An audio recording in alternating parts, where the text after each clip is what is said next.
priority, and a bipartisan priority no less, was also addressed this week. I'm talking, of course, about the 6-year extension of the Children's Health Insurance Program, which was included in the funding bill. It's a shame, really, that this bipartisan accomplishment has, in some respects, been overlooked while more attention has been given to partisan squabbling over other more divisive issues. Since its inception, CHIP has been a bipartisan program. In 1997, Senator Kennedy and I came together to create CHIP in order to provide health insurance to vulnerable children. It was a Republican-controlled Congress working with a Democratic president that brought this program into existence. The year before, that same Republican Congress and Democratic president worked together to produce another landmark welfare reform bill that sought to replace a culture of dependency with an emphasis on work. S-CHIP became a necessity for those families making the transition. Prior to the introduction of the original CHIP bill, I came across a number of families with parents who worked but still could not afford private coverage for their children, yet they made too much to qualify for Medicaid. Senator Kennedy and I designed our bill to fill this gap and meet those needs.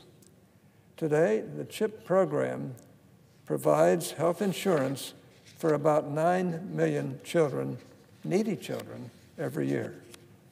While the program isn't perfectly designed, though few programs are, it is widely considered to be one of the most efficient and cost-effective health care programs. For that reason, members from both parties have been supportive of the program since the day it was signed into law. Last year, with an extension deadline approaching, Senator Wyden, the ranking member of the Finance Committee, and I went to work on drafting another bipartisan CHIP bill, one that would make needed improvements to the program and extend it for an additional 5 years. We were successful. We introduced our bill in September, and shortly thereafter, the Finance Committee marked it up, and it reported it by voice vote. We've been working to pass our bill since last September, and thankfully that time came earlier this week. When we voted to pass the CR, we also voted to successfully extend CHIP for 6 years. 6 years. That is the longest CHIP extension in the history of this program. Other than that extra year of funding, the bill we passed was identical to the one Senator Wyden and I introduced last year. I know we have colleagues already talking about adding additional years, and I know a number of stakeholders would like to see that as well. I'm definitely open to having a conversation with my colleagues on how we might move forward to support an additional 4 years of funding for CHIP. In my view, if we can work together to pass a bill adding 4 years to the 6 already in place, that would be simply fantastic. But for this moment, let us not overlook the success we've achieved this week.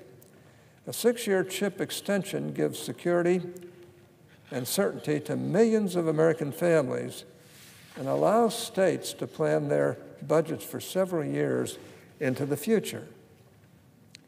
That's a big deal, Madam President. Let us keep that in mind as we look for ways to do more. I'd like to thank Senator Wyden, my partner on the Finance Committee, for his efforts on developing this legislation. I'd like to thank other members of the Senate Finance Committee who supported us all the way. Thank you to our distinguished Majority Leader and his team, as well as the leaders in the House who worked alongside us. I also want to thank the stakeholders across the country, the governors, care providers, and of course, the families who depend on CHIP for making their voices heard throughout this endeavor. I look forward to working with all of you going forward so we can make sure we do right by the children who benefit from CHIP. Now, Madam President, I'd like to turn to a related issue in the health